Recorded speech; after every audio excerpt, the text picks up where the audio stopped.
Hi everybody, it is 5 past and there is no one here so far, but I thought I would record this anyway. So I'm going to now share my screen. Share screen, okay. So this was supposed to be a discussion forum, not me talking, but I will have a little bit of a chat since I'm here.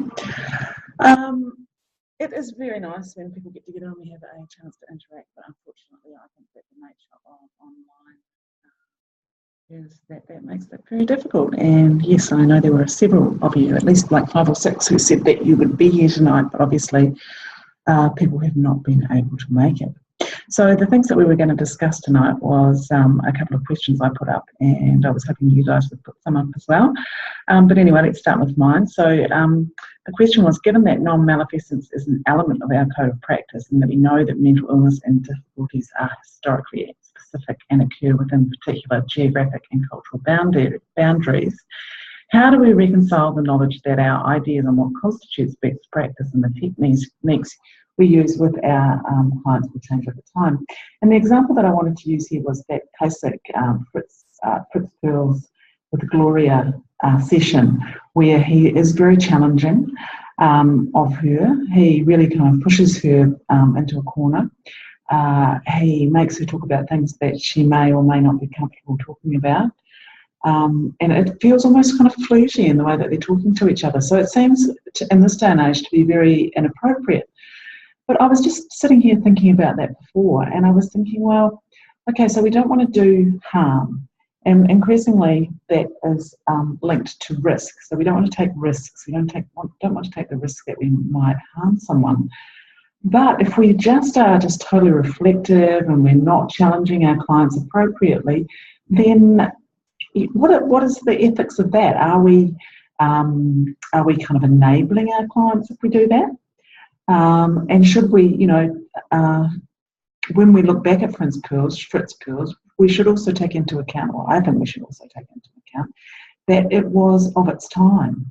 It's like he was very much embodying the idea of, the Freudian type historical analyst. He was even sitting there smoking a pipe, wasn't he? And the masculinity of the way that he presents, in contrast to Gloria, who presents in a very feminine manner and really does epitomise what it meant to be a 1950s woman at the time, and the kind of struggles that you might have gone through if you didn't comply with what you were supposed to be like as a woman at that time. So I just think we need to take into account when we think about these things, when we think about moral things, that they are historically located, that they're geographically located, that, things even go in and out of fashion in a way, don't they, in terms of what it is okay to say and what it is not okay to say. So I think from a postmodern perspective, because that's what this is all about, truth is relative. What is right and wrong is relative. Is it even possible to say what is right and wrong?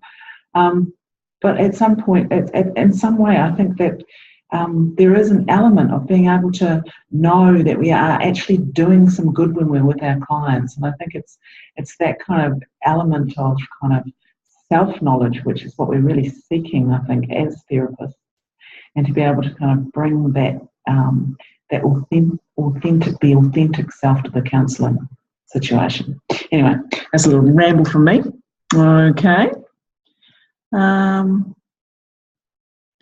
So what about healing and change? So this is Sarah. Last week you said, my understanding from the readings this week is that change implies a difference, whereas healing implies a coming together.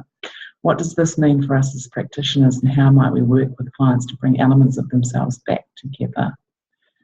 So change implies a difference. That is true. Like when we do help our clients to change, then there is a difference, and we hope that difference is positive, and that we're moving them in a direction where their lives will be better. Obstacles they've faced and these things they thought they could or couldn't do may change, and that their lives will improve as a consequence of the new understandings they have. And healing implies a coming together. Well, it does, doesn't it? It implies a coming together of the spiritual, often definitely of the kind of the physical and of different parts of the self which might be actually in war with one another.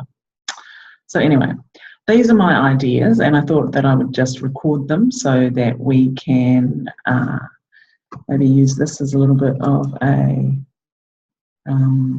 basis for